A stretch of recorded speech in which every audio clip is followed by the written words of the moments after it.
மக்களே, அனைவருக்கும் வணக்கம். இதில் நம்ம எதை பற்றி பார்க்க போகிறோம் அப்படின்னா, பேங்கிங்கான சீரீஸில் நெக்ஸ்ட் வீடியோ மக்களே. ஆனால் நம்ம கண்டென்ட் வீடியோவாக இது இருக்காது.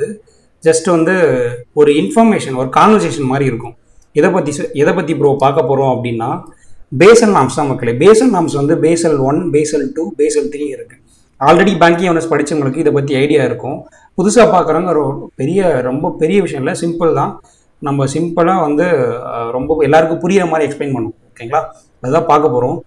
இது அந்த பேசல் 1, பேசல் 2, பேசல் 3 பார்க்கறதுக்கு முன்னாடி இது ஜஸ்ட் ஒரு இன்ட்ரடக்ஷன் கொடுத்துட்டு, பேசல்னால் என்ன, பேங்க்னா யார், பேங்க்கில் எவ்வளோ கேபிட்டல் இருக்கணும், பேங்க்கில் ரிஸ்க்குனா என்ன சொல்கிறாங்க, அந்த ரிஸ்க் எப்படி மிட்டிகேட் பண்ணுது, பேசல் எப்படி என்ன சொல்ல வருது அப்படின்ட்டு. சரி, பேங்க் ஸ்டார்ட் பண்ணுறப்போ அந்த பேங்க்கில் கேபிட்டல்னு ஒன்று, காசுன்னு ஒன்று இருக்குல்ல, பேங்க்கோட காசுன்னு ஒன்று இருக்கும், டெபாசிட்டர்ஸ் காசுன்னு ஒன்று இருக்கும். எது அதிகமாக இருக்கணும், எது அதிகமாக இருந்தால் அந்த பேங்க்குக்கு நல்லது, அந்த மாதிரி விஷயம் தான் பார்க்க போகிறோம். ஓகேவா? ஃபர்ஸ்ட் விஷயம், பேங்க்னா என்ன? பேங்க் ஜென்ரலாக என்ன மக்களே பண்ணுறாங்க, டெபாசிட்டர்ஸ் கிட்ட இருந்து மணி வாங்குறாங்க. அந்த மணியை லோன் கொடுக்குறாங்க. யாருக்கு கொடுக்குறாங்க?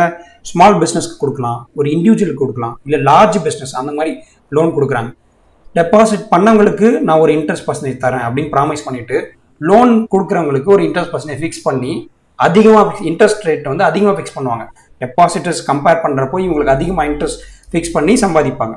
அப்போது பேங்க்கில் என்ன நடக்குது? டெபாசிட்டர்ஸ் மக்களே, இவங்களாம் டெபாசிட்டர்ஸ், இவங்க மணி போடுவாங்க. ஓகேங்களா? அந்த மணியை லோனாக கொடுப்பாங்க பேங்க். இப்போ டெபாசிட்டர்ஸ்க்கு ஒரு இன்ட்ரெஸ்ட் பேங்க் தரேன்னு சொல்லுவாங்க. அது எவ்வளோனா ஒரு 5% அப்படின்னு சொல்லிடுவாங்க. லோன் கொடுத்தவங்களுக்கு அதே 5% கொடுக்க மாட்டாங்கல்ல. ஏன்னா எப்படி அவங்க சம்பாதிக்க முடியும்?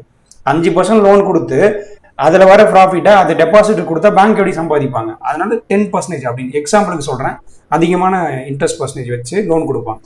அப்போது இந்த எக்ஸ்ட்ரா 5% இருக்குல்ல, அந்த 5% தான் பேங்க் ஏர்ன் பண்ணுறது. ஓகேங்களா? அப்போது புரியுதா? பேங்க் ஒரு இன்டர்மீடியட் மாதிரி ஆக்ட் பண்ணுறாங்க. இங்கே இருக்கிற மணி எங்கே வாங்கி அதை லோனாக கொடுத்து சம்பாதிக்கிறாங்க, வேடிக்கை பார்க்குற மாதிரி. புரியுதா? பேங்க் ஜென்ரலானது ஃபினான்ஷியல் இன்டர்மீடியரி. ஆனால் இது பார்க்கறது உங்களுக்கு ஒரு வட்டி பிஸ்னஸ் பண்ணுற மாதிரி தெரியும். பட் ஆனால் இது ஆர்பிஐ ரெகுலேட் பண்ணுறாங்க. ஒரு ஃபினான்ஷியல் இன்ஸ்டிடியூஷன் ஒரு கண்ட்ரியோட சென்ட்ரல் பேங்க் ரெகுலேட் பண்ணுது. அவங்க லைசன்ஸ் பண்ணப்படுறாங்க, ஆர்பிஐல லைசன்ஸ் பண்ணப்படுறாங்க. ஆர்பிஐ ஆக்டை கம்பைல் பண்ணி வராங்க. ஆர்பிஐ ஆக்டை கம்பைல் பண்ணி வரவங்க நம்ம ஷெட்யூல்டு பேங்க் அப்படின்னு சொல்கிறோம். ஆர்பிஐ ஆக்ட் 1934 செகண்ட் ஷெட்யூலில் ஃபாலோ பண்ணி வரவங்கள ஷெட்யூல்டு பேங்க் அப்படின்னு சொல்கிறோம். ஓகேங்களா? அப்போது பேங்க்ன்றது bank operate as a financial intermediary. Financial இன்டர்மீடியர்னா என்ன? டெபாசிட்டருக்கு இருந்து மணி வாங்கிட்டு அவங்களுக்கு ஒரு 5% அவங்க இன்ட்ரெஸ்ட் தரேன். ஏன்னா டெபாசிட்டர் யோசிப்பாங்கல்ல, அதே மணி இருக்கிறதுக்கு நான் வீட்லேயே வச்சு பண்ணாடி, அவங்களை இன்ட்ரெஸ்ட் யோசிச்சு தான் அவங்க டெபாசிட்டே பண்ண வராங்க. வீட்டில் அந்த 100 rupees இருந்தால் அது அதே 100 rupees தான் இருக்கும் 5 வருஷம் கழிச்சு. ஆனால் பேங்க்கில் போட்டால் அது ஒரு 110 மாறும். ஏன்னா அந்த 10%, அந்த 10 rupees இன்ட்ரெஸ்ட்டாக கிடைக்கும் அவங்களுக்கு. ஸோ அவங்களுக்கு நான் ஒரு 5% இன்ட்ரெஸ்ட் தரேன் அப்படின்னு சொல்லி டெபாசிட்டருக்கு ப்ராமிஸ் பண்ணிடுவாங்க. லென் பண்ணுறவங்க கிட்ட 10% கலெக்ட் பண்ணுவாங்க. 10% எனக்கு இன்ட்ரெஸ்ட் கொடு அப்படின்னு சொல்றது லோன் கொடுத்தவங்க கிட்ட சம்பாதிப்பாங்க. அப்போ ஒரு இன்டர்மீடியட் மாதிரி ஆக்ட் பண்ணுறாங்களா? ஓகேவா? பேங்க் அடுத்த விஷயம், பேங்க் என்ன பண்ணுறாங்க? Flow of money. யாருக்கிட்ட இருந்து யாருக்கு ஃப்ளோ ஆகுது மணி? டெபாசிட்டருக்கு இருந்து பிஸ்னஸ்க்கு ஃப்ளோ ஆகுது. பிஸ்னஸ்க்கு லோனாக கொடுக்குறாங்க. டெபாசிட்டருக்கு இருந்து வாங்குற மணியை அதை பிஸ்னஸ்க்கு லோனாக கொடுக்குறாங்க. ஓகேங்களா? இதனால இந்த ஃப்ளோ ஆஃப் மணியை பேங்க்கை தான் ஹேண்டில் பண்ணுறாங்க, பேங்க்கை தான் கண்காணிக்கிறாங்க. அது ஓகேங்களா? அடுத்து யூஸ்வலாக பேங்க்ஸ்க்கு ஏன் மக்கள் போகிறாங்கன்னா, ஒரு செக்யூராக இருக்கணும். அதே மாதிரி எனக்கு ஒரு அந்த ருப்பி வீட்லேயே இருந்தால் அது 100 rupees 100ஆகவே இருக்கும். பேங்க்கில் போட்டோன்னா எனக்கு ஒரு 10% இன்ட்ரெஸ்ட் தராங்க, ஒரு 5% இன்ட்ரெஸ்ட் தராங்க. அந்த பர்பஸ்க்காக எதுவுமே பேங்க்கில் வைப்பாங்க. ஓகேங்களா? இந்த பர்பஸ்க்காக தான் பேங்க்குன்னு ஒன்று இருக்குது. இதை ரெகுலேட் பண்ணுறது நம்ம ஒவ்வொரு கண்ட்ரியில் இருக்கிற சென்ட்ரல் பேங்க் ரெகுலேட் பண்ணுறாங்க. அது லைசன்ஸும் அவங்க லைசன்ஸ் கொடுக்குறாங்க. அவங்க ஏதாவது தப்பு பண்ணால் அது தண்டிக்கவும் செய்கிறாங்க சென்ட்ரல் பேங்க். ஓகேவா? அடுத்து இதுதான் பேங்க்ஸ் ஜென்ரலாக இதுதான். இது ஆல்ரெடி சொன்ன மாதிரி டெபாசிட்டர்ஸ்க்கு கொடுக்குற இன்ட்ரெஸ்ட்டை விட அவங்க லென் பண்ணாங்களா, லோன் கொடுத்தாங்களா, அவங்க கிட்ட இந்த ஹையர் ரேட் கலெக்ட் பண்ணுவாங்க, இன்ட்ரெஸ்ட் ரேட் கலெக்ட் பண்ணி இது வழியாக சம்பாதிக்கிறாங்க. சரி, ஓகே, இது வரைக்கும் ஓகே, நல்லா தானே சார் போகுது, கரெக்டாக தானே ப்ரோ போகுது அப்படின்னு சொல்லி. சரி, இதில் தான் நடக்குதே ரிஸ்க்குன்ற விஷயமே நம்ம பார்க்கணும். அது என்ன சார், எப்படி சார் ரிஸ்க் வரும், எப்படி ப்ரோ ரிஸ்க் வருதுன்னா, நிறைய ரிஸ்க் இருக்கு ஒரு பேங்க்குக்கு.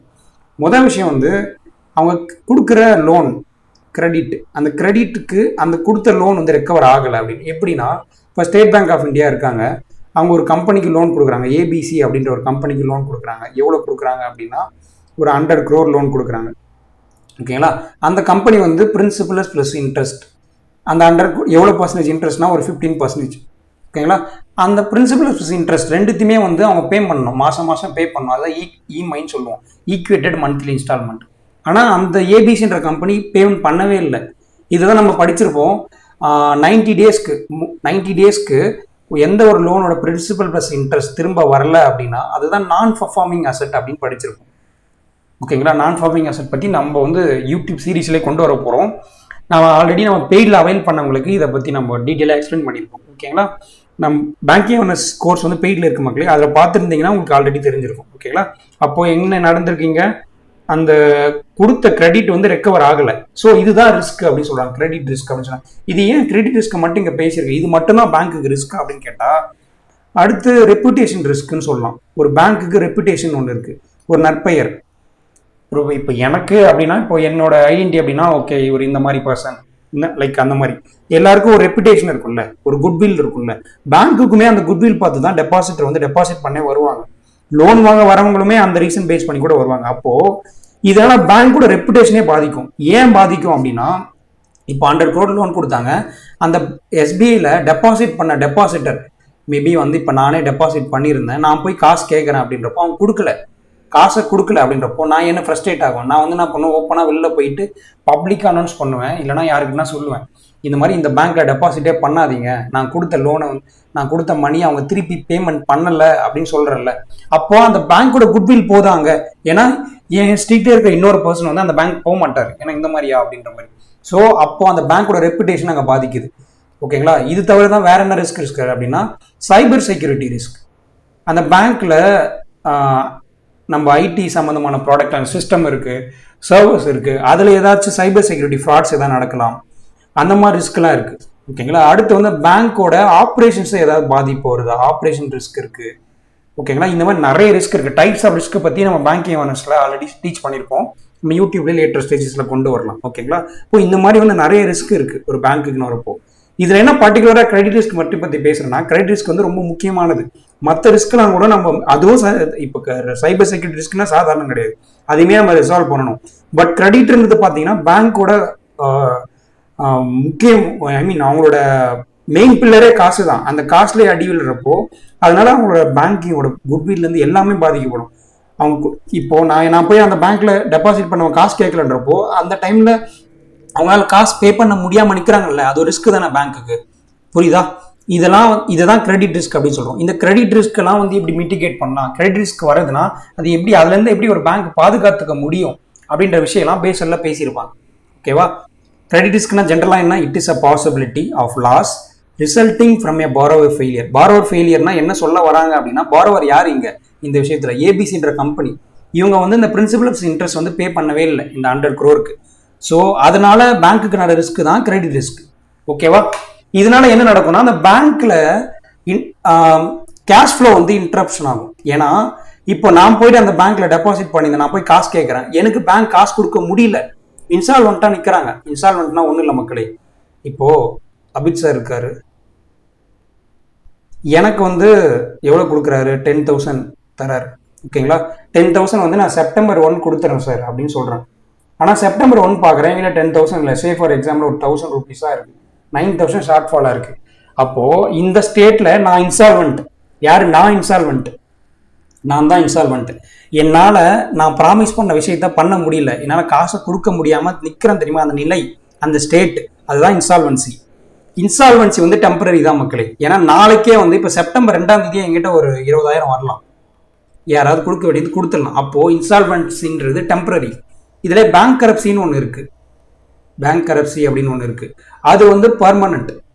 அது லா பிரகாரம் சொல்றது, லா பிரகாரம் இந்த கம்பெனி இந்த பர்சன் அவரால் வந்து ரீபேமெண்ட் பண்ண முடியாது, அவள் தான் அவர் முடிச்சிட்டாரு அப்படின்னு லா பிரகாரம் சொல்றது பேங்க் கரப்சி, செட் பை லா. இது வந்து ஒரு இன்சால்வன்சின்றது ஒரு டெம்பரரி ஸ்டேட், நாளைக்கே அந்த இன்சால்வன்சின்றது மாறலாம். ஓகே, இங்கே வந்துடும். இந்த பேங்க் அந்த மாதிரி டெபாசிட்டர் காசு கொடுக்க முடியாம அந்த கேஷ் ஃப்ளோ இன்டரப்ட் ஆகுது இல்லை, இந்த விஷயம் பேங்க்குக்கு ரிஸ்க் தானே. ஓகேங்களா, இந்த விஷயம்லாம் இருக்கு. ஓகேங்களா. அடுத்து இதெல்லாம் அப்போ கிரெடிட் ரிஸ்க்னா என்ன மக்களே, ஒரு லோன் கொடுக்குறாங்க பேங்க், அந்த லோன் ரீபேமெண்ட் ஆகலை, அதனால பேங்கோட ஆப்ரேஷன் இன்டரப்ட் ஆகுது, அவங்க கிரெடிட் ஃப்ளோ வந்து கேஷ் இன்டரப்ஷன் வந்து ஸ்டாப் ஆகுது. ஓகே, இதுதான் கிரெடிட் ரிஸ்க். ஓகேங்களா. அடுத்து இந்த விஷயம் பார்த்துட்டோம், ரிஸ்க்னா என்னென்ன கைண்ட் ஆஃப் ரிஸ்க் இருக்கு, கிரெடிட் ரிஸ்க்னா என்னன்னு பார்த்துட்டோம். சரி, அடுத்த விஷயம் என்ன பார்க்கணும் அப்படின்னா, பேங்க்ல இருக்க மொத்த காசுமே லோனா கொடுத்துடலாமா?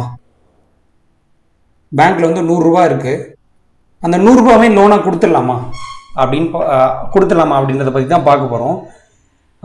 இது கொடுக்கக்கூடாது, ஜென்ரலாக உங்களுக்கே புரியுது கொடுக்கக்கூடாது அப்படின்னு. ஏன் கொடுக்கக்கூடாது அப்படின்னா, இப்போ ஒரு எக்ஸாம்பிள் சொல்றேன், மேலே சொன்ன அதே எக்ஸாம்பிள் தான். இந்த 100 ரூபாய் லோன் கொடுத்துட்டாங்க, யார் கொடுத்துட்டாங்கன்னா ஏபிசி அப்படின்ற கம்பெனிக்கு கொடுத்துட்டாங்க. அந்த கம்பெனி வந்து பிரின்சிபல் பிளஸ் இன்ட்ரெஸ்ட் ரெண்டுமே ரீபேமெண்ட் பண்ணலை. அப்போ நாளைக்கு இந்த பேங்க்ல, ஸ்டேட் பேங்க் ஆஃப் இந்தியா தான், அவங்க கிட்ட தான் அந்த 100 ரூபாய் இருக்குன்னு வச்சுக்கோங்க, 100 ரூபாய், அந்த 100 ரூபாய் தான் இங்கே லோனா கொடுத்துறாங்க. ஸ்டேட் பேங்க் ஆஃப் இந்தியா என்ன பண்றாங்க, இப்போ அதுல டெபாசிட் பண்ண இண்டிவிஜுவல் இருப்பார்ல, அவர் வந்து லோன் கேட்பார் மக்களே.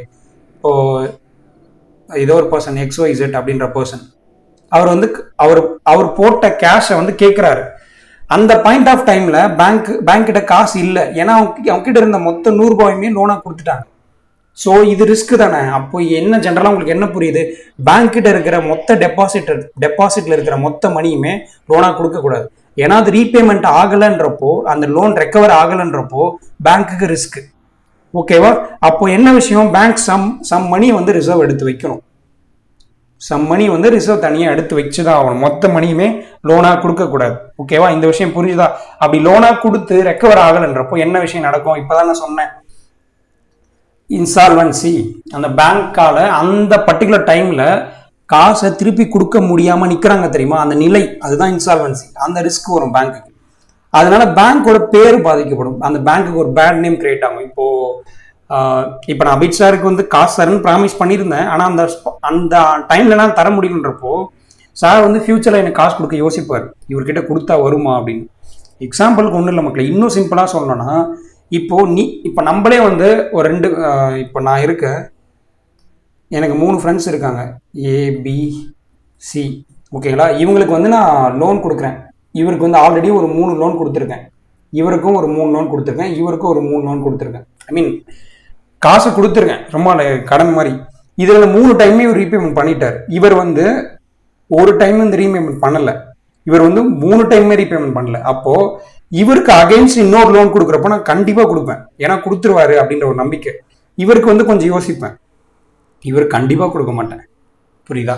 அப்போ நம்மளே வந்து ஒரு இண்டிவிஜுவலா இருக்கிறப்ப ஒரு விஷயத்த கடனா கொடுக்குறப்ப நிறைய யோசிச்சு தானே கொடுப்போம். அப்போ பேங்க்குக்கு வந்து கொடுக்கும் போதும் ஒரு லோன் கொடுக்குறப்போ அவங்க யோசிச்சு இந்த லோன் வந்து எவ்வளவு ரெக்கவர் ஆகும், இதுல இருந்து எவ்வளவு ரெக்கவர் ஆகாது. இப்போ பேங்க் வந்து ABC அந்த மாதிரி நிறைய லோன் கொடுப்பாங்க, அதுக்கு ஒரு ரிஸ்க் வந்து அவங்க பர்சன்டேஜ் ஃபிக்ஸ் பண்ணி, இந்த ரிஸ்க் பர்சன்டேஜ் வந்து நம்ம பேஸில் லோன் பார்க்குறப்ப நான் சொல்றேன் ஜஸ்ட் இது இன்ட்ரோ கிளாஸ் தான். ஓகேங்களா. அப்போ இதுக்கெல்லாம் வந்து அவங்க ஒரு ரிஸ்க் பர்சன்டேஜ் ஃபிக்ஸ் பண்ணியிருப்பாங்க, இதை பேஸ் பண்ணி தான் லோனே கொடுப்பாங்க. புரியுதுங்களா? அப்போ இதை பேஸ் பண்ணி அவங்க ரிசர்வ் தனியாக எடுத்து வைக்கணும். அந்த ரிசர்வ்ஸ் பத்தி நம்ம பார்ப்போம். ஓகேவா. இங்க என்ன நடக்குது அப்படின்னா, அந்த மாதிரி ரெக்கவர் ஆகலன்றப்போ அந்த இன்ஸ்டால்மென்சி ஸ்டேட் வந்து பேங்க்ஸ்க்கு நடக்க வாய்ப்பு இருக்கு, அந்த பேங்க்கு பேட் நேம் வந்து கிரியேட் ஆகும், அதனால பேங்கோட ரெப்புடேஷனே பாதிக்கப்படும். ஓகேங்களா. அந்த பேங்க்ல இருக்கிற பழைய டெபாசிட்டர்ஸ்லாம் வந்து இந்த பேங்க்ல இனிமே காசு வச்சிருந்தா நல்லது இல்லைன்ட்டு அவங்க கேஷ்ல எடுக்க ஆரம்பிக்கவும் வாய்ப்பு இருக்கு. ஸோ பேங்கோட குட்வில் பாதிக்கும், ரெப்புடேஷன் போகும். புரியுதா? இந்த விஷயம் தான் நடக்கும். ஏன்னா நீங்க இருக்கிற மொத்த அமௌண்ட் லோனா கொடுத்து அந்த லோன் ரெக்கவர் ஆகலன்றப்போ உங்க பேங்க்கு என்ன பாதிப்பு இருக்கு அதை பார்த்துக்கணும். ஓகேவா? புரியுதா? அப்புறம் எவ்வளவு கேபிட்டல் எடுத்து வைக்கணும் அப்படின்றது என்னன்னா, இப்ப நான் மேல சொன்ன மாதிரி அந்த ஒவ்வொரு கைண்ட் ஆஃப் லோனுக்கும் ரிஸ்க் இருக்கு மக்களே. அது என்ன ரிஸ்க், இப்போ ஒரு கவர்மெண்ட் கொடுக்குறோன்னா அது ஒரு ரிஸ்க், ஒரு இண்டிவிஜுவல் கொடுக்குறோன்னா ஒரு ரிஸ்க், ஒரு கண்ட்ரிக்கே கொடுக்குறோன்னா ஒரு ரிஸ்க். ஓகேங்களா. அந்த ரிஸ்க் பர்சன்டேஜ், ரிஸ்க் ப்ரொஃபைலாம் நம்ம நெக்ஸ்ட் இதுல பார்ப்போம். ஓகேவா. அடுத்து நம்ம இதுல முக்கியமான விஷயம் நம்ம என்ன பார்க்குறோம்னா, பேங்க் வந்து ஸ்டார்ட் பண்றப்போ எவ்வளவு கேபிட்டல் வச்சிருந்தா நல்லது, கேபிட்டல் மீன்ஸ் அவங்க கிட்ட எவ்வளவு காசு இருந்தா நல்லது, அது ஒரு எக்ஸாம்பிள் வச்சு பார்த்துருவோம். ஒன்றும் இல்லை, இப்போ பேங்க் ஸ்டார்ட் பண்ணுறாங்க, இப்போ State bank of India start பண்ணியிருக்காங்கன்றப்போ அந்த பேங்க் ஸ்டார்ட் பண்ணுறப்போ இனிஷியலாக வந்தவங்க, இனிஷியலாக ஷேர் ஹோல்டர்ஸ் அப்படின்னு சொல்லலாம். Share holders common equity tier one capital அப்படின்னு சொல்லலாம், ஷேர் ஹோல்டர்ஸ் கேபிட்டல் அப்படின்னு சொல்லலாம். இனிஷியலாக அந்த பேங்க் ஸ்டார்ட் பண்ணப்போ அந்த பேங்க் ஸ்டார்ட் பண்ணவங்களால போடப்பட்ட capital common equity tier one capital அப்படின்ற ஒரு விஷயம் இருக்குது. அதுனா என்ன? இது எல்லாமே ஒன்று தான். ஓகேங்களா? ஈக்விட்டி அப்படின்னாலும் இது மூணுமே ஒரே மீனிங் தான் மக்களே. ஷேர் ஹோல்டர்ஸ் கேபிட்டல்னாலும் சரி, காமன் ஈக்விட்டி டயர் ஒன் கேபிட்டல்னாலும் சரி, ஈக்விட்டி கேபிட்டல் ஒன்றும் இல்லை. அந்த பேங்க் ஸ்டார்ட் பண்ணும்போது இப்போ ஒரு பேங்க் ஸ்டார்ட் பண்ணுறோம்னா ஒரு பர்சன் சேர்ந்து ஸ்டார்ட் பண்ணியிருக்காங்க, நிறைய பேர் வந்திருப்பாங்க. அந்த காலத்தில் பிரைவேட் என்டிட்டி நிறைய பேர் சேர்ந்து தான் பண்ணியிருப்பாங்க. அவங்கெல்லாம் எவ்வளோ காசு போட்டாங்க, அதுதான் share holders capital. Common equity tier one capital, equity capital மூணுத்துக்கே ஒரே மீனிங் தான். ஓகேங்களா? இது ஒரு பக்கம். இன்னொன்று, அந்த பேங்க் ஸ்டார்ட் பண்ணிட்டாங்க, டெபாசிட்டர்ஸ் வந்து காசு போடுவாங்க. ஓகேங்களா? இப்போ இதில் நம்ம என்ன பார்க்கணும், யாரோட காசு அதிகமாக இருந்தால் பேங்க்குக்கு நல்லது? அந்த பேங்க் ஸ்டார்ட் பண்ணவங்களோட காசு அதிகமாக இருந்தால் அந்த பேங்க்குக்கு நல்லதா, இல்லை டெபாசிட் பண்ண வந்தவங்களோட கேபிட்டல் நிறைய இருந்தால் நல்லதா? டெபாசிட் பண்ண வந்தவங்க கேபிட்டல் அதிகமாகிட்டே தான் இருக்கும். ஏன்னா நாளுக்கு நாள் டெபாசிட் பண்ணிட்டு தான் இருப்பாங்க. இனிஷியலாக ஸ்டார்ட் பண்ணுறப்போ அந்த கேபிட்டலை பொறுத்து அந்த பேங்க் எப்படி பிஸ்னஸ் வருது, ஐ மீன் அந்த ப்ராஃபிட் எப்படி வருது அப்படின்னு பார்ப்போம். இங்கே ஃபர்ஸ்ட் ஒரு எக்ஸாம்பிளில், இந்த எக்ஸாம்பிள் என்ன சொல்கிறாங்கன்னா, சம்மன் இப்போ இங்கே நம்ம பார்க்குற எக்ஸாம்பிள் வந்து ஸ்டேட் பேங்க் ஆஃப் இந்தியானே வச்சுங்க. ஸ்டேட் பேங்க் ஆஃப் இந்தியா என்ன பண்ணுறாங்கன்னா 100,000 crore மக்களே, 1000 crore capital. State bank of India 1000 crore capital. அதாவது இது என்னது? Share holders capital, common equity tier one capital அல்லது ஈக்விட்டி கேபிட்டல். இது மூணுமே இதான். ஓகேங்களா? இதை பற்றிலாம் தனித்தனியாக நம்ம வந்து பேசல் ஒன் பார்க்குறப்போ ஈக்விட்டினா என்ன, காமன் ஈக்விட்டி டயர் ஒன், இது எல்லாத்துக்கும் ஒரே மீனிங் தான். ஷேர் ஹோல்டர்ஸ் கேபிட்டல்னாலும் சரி, common equity tier one capital இல்லை ஈக்விட்டி கேபிட்டல், மூணுத்துக்கும் ஒரே மீனிங் தான். அந்த பர்டிகுலர் ஆர்கனைசேஷன் பேங்க் ஸ்டார்ட் பண்ணுறப்போ இனிஷியலாக அந்த கம்பெனியில் ஸ்டார்ட் பண்ண உறுதுணையாக இருந்தவங்க போட்ட கேபிட்டல். ஓகேவா? அவ்வளோதான், சிம்பிள். இதை பற்றி நம்ம பேசல் ஒன் பார்க்குறப்ப திருப்பி கூட சொல்கிறேன். ஓகேங்களா? அடுத்து, சரி, இவங்களோட 1000 கோடி போட்டாங்க. சரி, அந்த பேங்க்ல டெபாசிட் பண்ணவங்க எவ்வளோ? டெபாசிட்டர்ஸ் எவ்வளோ போட்டிருக்காங்கன்னா 9,000 crore மக்களே. ஓகேவா? அப்போ பேங்க் ஸ்டார்ட் பண்ணவங்க 1000 கோடி போட்டிருக்காங்க. பேங்க்ல டெபாசிட் பண்ண வந்த கஸ்டமர்ஸ், ஓகேங்களா, அவங்க 9,000 கோடி போட்டிருக்காங்க. மொத்தமாக எவ்வளோ ஆச்சு? இப்போ டோட்டல் எவ்வளோ? சரி, 10,000 crore டோட்டல். இந்த 10,000 crore புரிஞ்சுதா? பேங்க் ஸ்டார்ட் பண்ணவங்க பர்சன்லாம் சேர்ந்து 1000 கோடி, அந்த பேங்க்ல டெபாசிட் பண்ண மக்கள் 9,000 கோடி போட்டிருக்காங்க. மொத்தமா 10,000 கோடி இருக்கு. இப்போ இந்த 10,000 கோடி என்ன பண்றாங்க? பேங்க் வந்து லோனா கொடுக்குறாங்க. எவ்வளவு பர்சன்டேஜ்? 10%. சரி, இந்த டெபாசிட் பண்ணாங்கல்ல, இவங்களுக்கு வந்து இவங்க ப்ராமிஸ் பண்ணிருப்பாங்கல்ல, நான் உங்களுக்கு இன்ட்ரெஸ்ட் தரேன், அது எவ்வளோனா 5%. இந்த ஞாபகம் வச்சுங்க. சரி, இப்போ 10,000 கோடிக்கு 10% எவ்வளவு மக்களே? அதுதானே ப்ராஃபிட். இந்த 10,000 கோடியில் 10% இன்ட்ரெஸ்ட்ன்றப்போ அவங்க எவ்வளோ ப்ராஃபிட் வச்சிருப்பாங்க? 10,000 கோடி 10% எவ்வளோ மக்களே? 1000 கோடியா? 1000 கோடி சம்பாரிச்சிருப்பாங்களா? 1000 கோடி சம்பாரிச்சிருப்பாங்களா? இங்கே வாங்க, டெபாசிட்டருக்கு என்ன சொன்னாங்க? 9,000 கோடி போட்டிருக்காங்க, உங்களுக்கு 5% தரேன்னு சொல்லிடுவாங்க. 9,000 கோடியில் 5% எவ்வளோ மக்களே? 10%னா உங்களுக்கு 900. அப்போ 450. சாரி, 9,000 கோடியில் 5%ன்றப்போ 10%னா 9,000 கோடி. சரி, 900 கோடி. 5%ன்றப்போ உங்களுக்கு 450 கோடி வருமா? 450 கோடி வந்து டெபாசிட்டருக்கு அவங்க தரணும். இவங்க ப்ராஃபிட் எவ்வளோ சம்பாதிச்சிருக்காங்க? 1000 கோடி. அப்போ 1000 கோடியில் 450 கோடி போச்சுன்னா எவ்வளோ வருது மக்களே? 550 கோடியா? புரியுதா? இது வந்து டெபாசிட்டருக்கு போயிடும், அதை விட்டுருங்க. அப்போ அந்த 550 கோடி பேங்க் கிட்ட நிற்குது. புரியுதா? பேங்க் கிட்ட நிற்கிறது எவ்வளோ? 550 கோடி. ஓகேவா? இங்கே வாங்க மக்களே, இடம் எங்கேயும் கிடைக்கும், அவங்க எழுதிட்டு வரேன், புரியும்னு நினைக்கிறேன். 550 கோடி சம்பாதிச்சிருக்காங்க. இப்போ பேங்க் அவங்க ஏர்ன் இப்போ பார்ப்போம் அந்த ரிட்டர்ன் ஆன் ஈக்விட்டினா அவங்களுக்கு வந்த சம்பாதியம் தான் சொல்றேன். ஈக்விட்டினா நான் சொன்னேன், ஷேர் ஹோல்டர்ஸ் கேபிட்டல், அந்த பேங்க் ஸ்டார்ட் பண்ணவங்க போட்ட காசு. ஈக்விட்டி ரிட்டர்ன் ஆன் ஈக்விட்டினா அவங்க சம்பாதிச்சது எவ்வளோ? இப்போ அவங்க போட்ட காசு எவ்வளோ மக்களே? மேலே எவ்வளோ சொன்னேன்? 1000 கோடி. இங்கே இருக்கு பாருங்க, 1000 கோடி சொன்னா எவ்வளோ சம்பாதிச்சிருக்காங்க? 550 கோடி சம்பாதிச்சிருக்காங்க. ஓகேங்களா? இதை பர்சன்டேஜாக போட்டிங்கன்னா எவ்வளோ வரும்? 20 அவுட்டு. இதை அடிச்சிங்கன்னா 55% வந்து சம்பாதிச்சிருக்காங்க. பெரிய பர்சன்டேஜ் தான் சொல்கிறேன், 55% சம்பாதிச்சிருக்காங்க. சரி, ஓகே. இது வந்து அந்த பேங்க் ஸ்டார்ட் பண்ணவங்க மட்டும் சம்பாதிச்சது. அது ஸ்டார்ட் பண்ணவங்க சம்பாதிச்சது, எஸ்பிஐ சம்பாதிச்சது. ரிட்டர்ன் ஆன் இன்வெஸ்ட்மெண்ட் மொத்தமாக லோனாக கொடுத்தாங்கல்ல, அது வழியா எவ்வளோ சம்பாதிச்சு இன்வெஸ்ட்மெண்ட், அது மொத்தத்தையும் இன்வெஸ்ட்மெண்ட் அது மொத்தமாக லோனாக கொடுத்தாங்க. எவ்வளோ லோனாக கொடுத்தாங்க? எவ்வளோ மக்களே லோனாக கொடுத்தாங்க? 10,000 ரூபாய், 10,000 கோடி லோனாக கொடுத்தாங்களா? 10,000த்துல அவங்க எவ்வளோ சம்பாதிச்சாங்க? 1000 கோடி தான் சம்பாதிச்சாங்க. அதில் வந்து 450 கோடி வந்து டெபாசிட் கொடுத்தாங்க, 550 கோடி அவங்க எடுத்துட்டாங்க. மொத்தமாக சம்பாதிச்சது 1000 கோடி.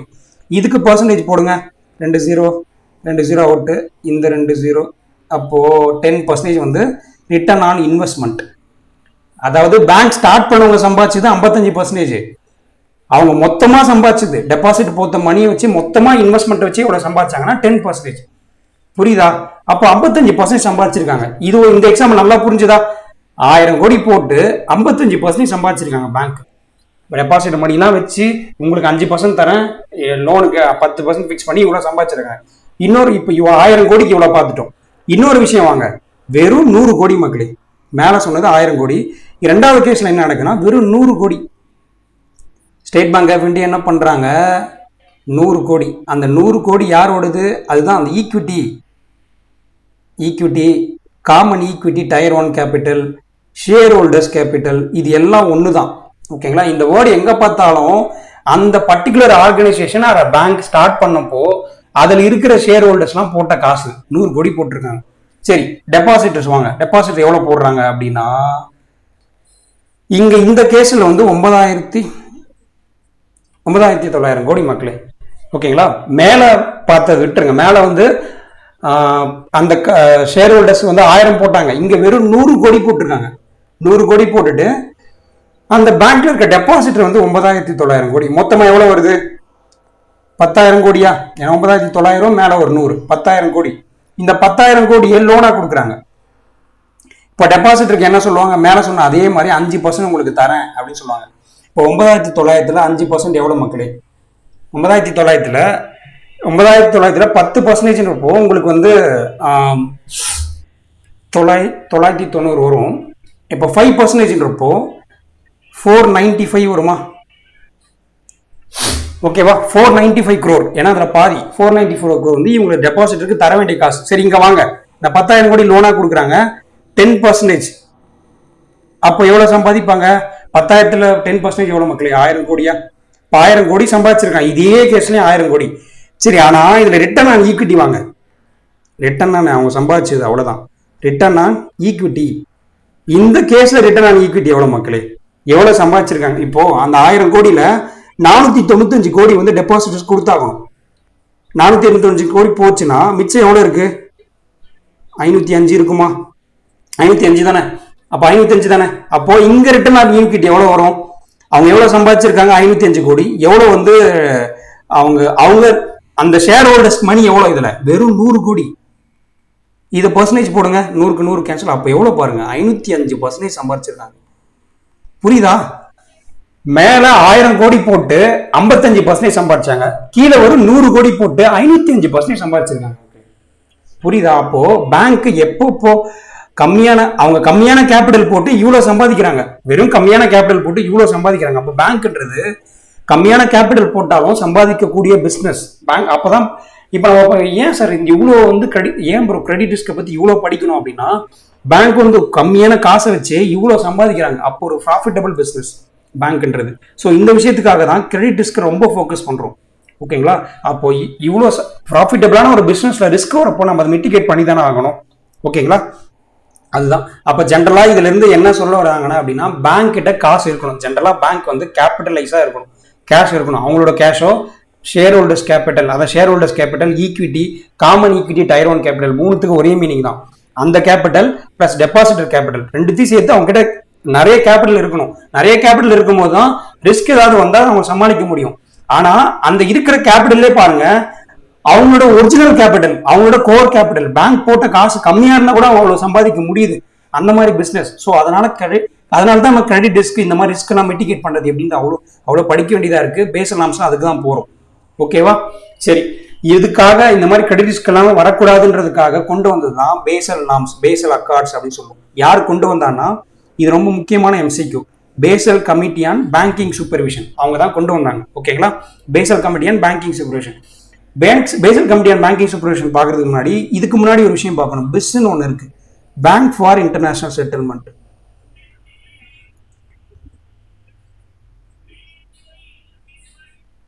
இன்டர்நேஷனல் செட்டில்மெண்ட்ஸ் எப்போ ஃபார்ம் பண்ணாங்கன்னா 1930. இது ஏன் ஃபார்ம் பண்ணாங்கன்னா மக்களே, வேர்ல்டு வார் 1 நம்மளுக்கு தெரியும். 1914 ஆரம்பிச்சு 1919 இந்த இயரில் நடந்திருக்கும். வேர்ல்டு வார் 1 முடிஞ்சதுக்கப்புறமா எல்லா கண்ட்ரியும் வந்து ஜெர்மனியை போட்டு திட்டினாங்க. இதுக்கு உலகம் அழிஞ்சதுக்கு இவ்வளோ லாஸ் ஆனது காரணமே ஜெர்மனி தான் அப்படின்ட்டு நிறைய எல்லாருமே அவங்களும் அலிகேஷன் வச்சாங்க. அப்போ ஜெர்மனி தான் இதுக்கான ஈடுகாட்டுறதுக்கு காசுலாம் தரணும் அப்படின்றதுக்காக ஃபார்ம் பண்ணது தான் பிஏஎஸ்ன்றது, பேங்க் ஃபார் இன்டர்நேஷனல் செட்டில்மெண்ட். இது வழியாக ஃபண்ட் ரைஸ் பண்ணி மற்ற கண்ட்ரிஸ்க்கு அவங்க ஹெல்ப் பண்ணணும். அதுதான் பிஸ்ன்றதை ஃபார்ம் பண்ணாங்க 1930. பேங்க் ஃபார் இன்டர்நேஷனல் செட்டில்மெண்ட் அப்படின்னு ஃபார்ம் பண்ணாங்க. அது என்ன சார்? அப்போ பிசிபிஎஸ்னா என்ன சார்னா, Basel committee and banking supervision. இது எப்போ ஃபார்ம் பண்ணாங்கன்னா 1974. யார் சேர்ந்து ஃபார்ம் பண்ணாங்கன்னா குரூப் 10 கண்ட்ரிஸ், அதாவது அந்த டைம்ல மேஜர் எக்கனாமிக்ஸ் சேர்ந்து ஃபார்ம் பண்ணது. இப்போ நம்ம G7 கண்ட்ரிஸ்லாம் பார்க்குறோம். முன்னாடி இது G8 இருந்துச்சு. ரஷ்யா அதில் ஒரு மெம்பராக இருந்தாங்க. ரஷ்யாவுக்கும் யூஎஸ்க்கு கோல்டு வார் போயிட்டு இருக்கு ரொம்ப வருஷமாவே நம்மளுக்கு தெரியும். ரஷ்யா வெளில அமைச்சிட்டு G7 மாத்திட்டாங்க. அதுக்கு மேலே G10 கண்ட்ரிஸ் சேர்ந்து ஃபார்ம் பண்ணது, குளோபலாக இருக்கிற மேஜர் 10 எக்கனாமிக்ஸ் சேர்ந்து ஃபார்ம் பண்ணது தான் Basel committee and banking supervision. ஓகேங்களா? இது என்ன 1974 ஏன் ஃபார்ம் பண்ணாங்க அப்படின்னப்போ, அப்போ வந்து ஒரு இன்வெஸ்ட்மெண்ட் பேங்க் வந்து ஃபெயிலியர் ஆச்சு. எங்கன்னா வெஸ்ட் ஜெர்மனியில் இருக்க ஒரு இன்வெஸ்ட்மெண்ட் பேங்க், பேங்காஸ் எர்ஷாட் அப்படின்ற பேங்க். அவங்க வந்து பெரிய இன்வெஸ்ட்மெண்ட் பேங்க், அவங்க ஃபெயிலியர் ஆனாங்க. அந்த டைம் இந்த பேங்க் ஏன் ஃபெயிலியர் ஆச்சுன்றது அது ஒரு ஸ்டோரி. நம்ம எக்ஸாம்ஸில் கேட்க மாட்டாங்க, அதனால அதை பற்றி நான் கொண்டு வரல. அது கொஞ்சம் இன்ட்ரெஸ்டிங்கானது. ஏன் அதனால என்ன பாதிக்கப்பட்டுச்சு அதெல்லாம் இருக்கு. அது நீங்கள் ஜெயில்கை படிக்கிறப்போ பார்ப்பீங்க, அதை விட்டுருங்க. இங்கே வரும் 1974 G10 கண்ட்ரி சேர்ந்து ஃபார்ம் பண்ணியிருப்பாங்க. ஓகேங்களா? அப்போ இவங்க கொண்டு வந்தது தான் பேசல் நாம்ஸ். பேசல் 1 கொண்டு வந்தாங்க, பேசல் 2 கொண்டு வந்தாங்க, பேசல் 3 இருக்கு. ஃபியூச்சர் இதுக்கப்புறம் வராதா சார் அப்படின்னா, அது நம்மளுடைய குளோபல் எக்கனாமியை பொறுத்து தான். இதுக்கப்புறம் ஏதாவது ஒரு எக்கனாமிக் ஷாக் நடக்குது அப்படின்றப்போ அவங்க அடுத்த நாம்ஸ் கொடுக்கவும் வாய்ப்பு இருக்கு. ஓகேங்களா? இவங்க ஏன் கொண்டு வந்தாங்கன்னா, இந்த பேங்க் ஆஃப் எர்ஷாட் ஃபெயிலியர் ஆகும். இந்த மாதிரி குளோபலா சரி, டொமஸ்டிக்காவும் சரி, குளோபலாகவும் சரி, எந்த கண்ட்ரியில் இருக்கிற பேங்க்கும் இனிமேல் ஃபெயிலியர் ஆகக்கூடாது அப்படின்னு கொண்டு வந்தது தான் பேசல் நாம்ஸ். ஓகேவா? 1974 ஃபார்ம் பண்ணி அவங்க கொண்டு வந்தது தான். இவங்களோட ஹெட் குவார்ட்டர்ஸ் எங்கே இருக்குன்னா சுவிட்சர்லாந்தில் இருக்கு மக்களே. ஹெட் குவார்ட்டர்ஸ் வந்து பேசல் சுவிட்சர்லாந்து. ஓகேங்களா? ஹெட் குவார்ட்டர்ஸ் எங்கே இருக்குன்னு கேட்க வாய்ப்பு இருக்கு. சுவிட்சர்லாந்தில் இருக்கு. ஓகேவா? இவங்க பேசல் 1 கொடுத்தாங்க, பேசல் 2 கொடுத்தாங்க, பேசல் 3 இருக்கு. இவங்க ஃபார்ம் பண்ணதான். அதாவது என்னன்னா, ஒரு கண்ட்ரியில் இருக்கிற ஒரு பேங்க் வந்து ரிஸ்க் வரப்போ அது எப்படி மிட்டிகேட் பண்ணலாம், ஒரு கிரெடிட் சம்பந்தமாக ரிஸ்க் வரப்போ அப்போ லோன் கொடுக்குறப்ப அவங்க கேட்டகரைஸ் பண்ணணும். ஒரு லோன் கொடுக்குறப்ப இந்த லோன் வருமா வராதா அதை வந்து அவங்க டிசைட் பண்ணணும். ஸோ இந்த விஷயம்லாம் அதில் பேசியிருப்பாங்க. ஓகேங்களா?